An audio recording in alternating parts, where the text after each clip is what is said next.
Hey, let me get everyone's attention while you're waiting to go in.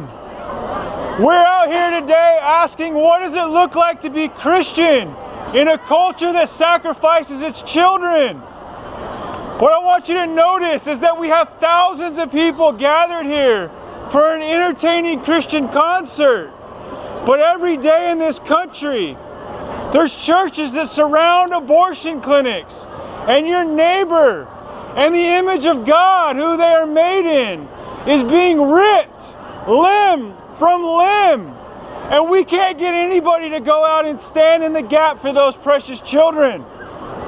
Why is that? The two greatest commandments are that we are to love the Lord our God with all our heart, soul, mind, and strength, and to love our neighbor as ourselves. Okay? If we're not standing up for the unborn, they're made in the image of God. His image is being trampled on every day, and we walk by on the other side of the road.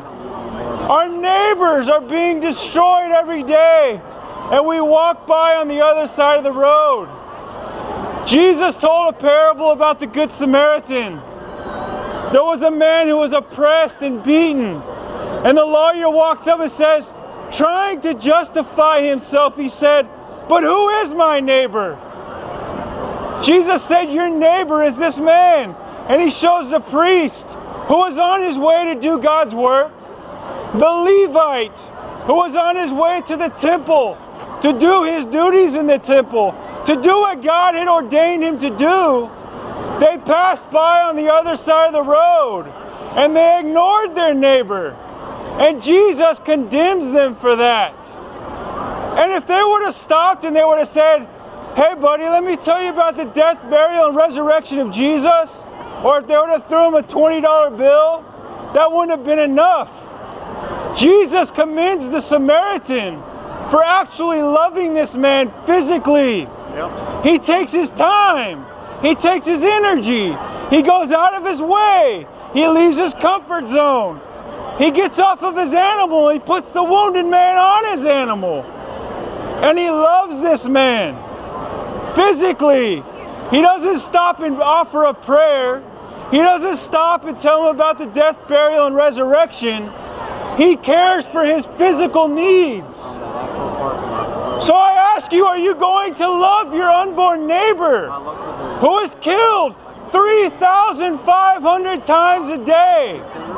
One child every 2 seconds is destroyed down the street from your church.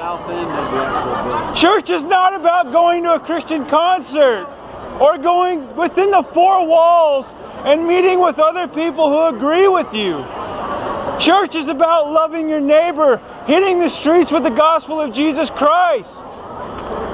Church is keeping the two greatest commandments. The Bible tells us that the only religion that God the Father accepts is this, which is pure and undefiled religion, to visit orphans and widows in their distress and keep oneself unstained from the world. We have not loved our unborn neighbor. I know, because I'm the only one that's standing outside an abortion clinic in Norman, Oklahoma. How come thousands of people are here but nobody's there? That is not what Christianity looks like. We are calling Christians to wake up from their apathetic stupor.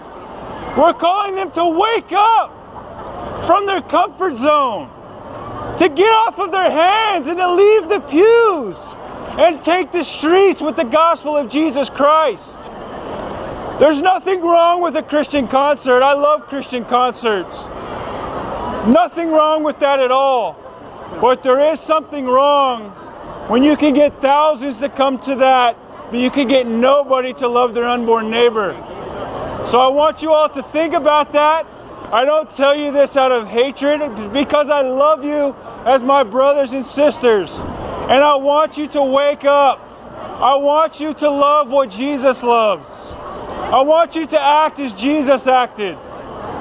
So I plead with you to wake up and to begin loving your unborn neighbor as yourself.